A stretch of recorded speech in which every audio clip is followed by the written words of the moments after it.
first acted out, then represented in ritual, those would be the rituals of sacrifice, then laid out in story, then turned into a psychological phenomena, so that now we're capable of making sacrifices in abstraction, right? To conceptualize a future that we want, to let go of the things that are stopping us from moving forward, and to free ourselves from the chains of our original preconceptions. And that's laid out in these old stories as the optimal pathway of being. And there's a philosopher of science named Karl Popper, very sensible and down-to-earth person, who was talking about thinking and its nature, and he was thought about thinking in a Darwinian fashion. He said, the purpose of thinking is to let your thoughts die instead of you. It's a brilliant notion, and so the idea is something like, you can conjure up a representation of yourself, you can conjure up a variety of potential representations of yourself in the future, you can lay out how those future representations of yourself are likely to prevail or fail. You can cull the potential yous in the future that will fail, and then you can embody the ones that will succeed. You do that well simultaneously, conjuring up a representation of your current state and determining for yourself, because of your undue suffering, which elements of your pathetic being need to be given up so that you can move forward into that future. What is it that you're aiming at with that work and that sacrifice? That's the ultimate question. It's the question I was trying to address in that writing. What is it that you're trying to do? Well, you're trying to improve the future. We believe that the future can be improved. We believe that it can be improved as a consequence of our sacrificial work. And so, once again, what are the limitations? What are the limits to that? What are the necessary limits to that? I would say we don't know. I would say as well that that's actually something that the entire corpus of biblical stories is trying desperately to articulate, to figure out and articulate, right? We conjured up this remarkable idea. The future exists. We can see it even though it's only potential. We can adjust our behavior in the present in order to maximize our probability of success in the future. How best to do that? Well, the idea is something like, don't hesitate to offer the ultimate sacrifice if you want the future to turn out ultimately well. Now, obviously, that idea is clothed in metaphysical speculation and religious imagery, but it still remains an intensely practical issue, right?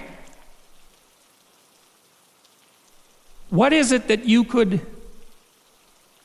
contract for, let's say, if you were willing to give up everything about you that's weak and unworthy?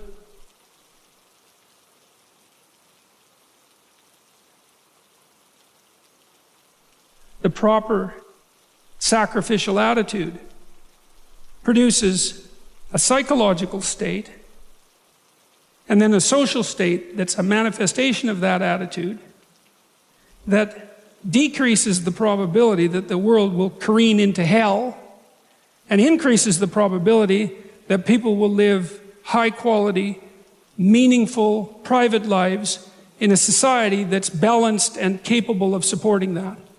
And none of that seems to me to be questionable, really. I also don't think it's anything that people don't actually know. You know, people have told me many times that when they listen to me talk, they're hearing things that they already knew but didn't know how to say. It's something like that. And this is one of those things that I think is exactly like that. I mean, I think it's at the very core of our moral knowledge, which is our behavioral knowledge and our perceptual knowledge. I mean, let's get this straight. Moral knowledge is no trivial matter. It's knowledge about how it is that you orient yourself in the world. There's no more profoundly necessary form of knowledge. Well, it's predicated on something that's exactly like this. We know that we have to make sacrifices. We know that we have to aim at what's good. So then why isn't that we don't aim at what's best and make the sacrifices that are necessary in order to bring that into play? I think it seems to me that in some sense that's self-evident. The question is why we don't do it, but there's answers to that too already in the material that we've covered. Life is hard, and it hurts people. It's rife with limitation, and some of it's arbitrary, and some of it's unjust, and some of it's worse, some of it's malevolent, which is even worse, and something I haven't talked about at all in this lecture. It's not surprising that that combination of vicissitude can turn people against being.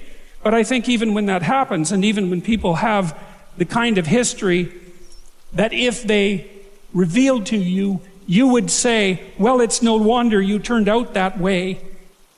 The people who turn out that way still know that it's wrong. They still know that however deep their own suffering, however arbitrary their own suffering, however much that's caused by the malevolence of others, as well as the tragedy of existence, that does not in any way justify their turning away from the good. And I believe everyone knows that. I believe that they know it implicitly, even if they don't allow themselves to know it explicitly. And I believe that if they violate that idea, then they violate themselves, and that they end up in Cain's position, which is the position of the man who's been given a punishment that is too great to bear.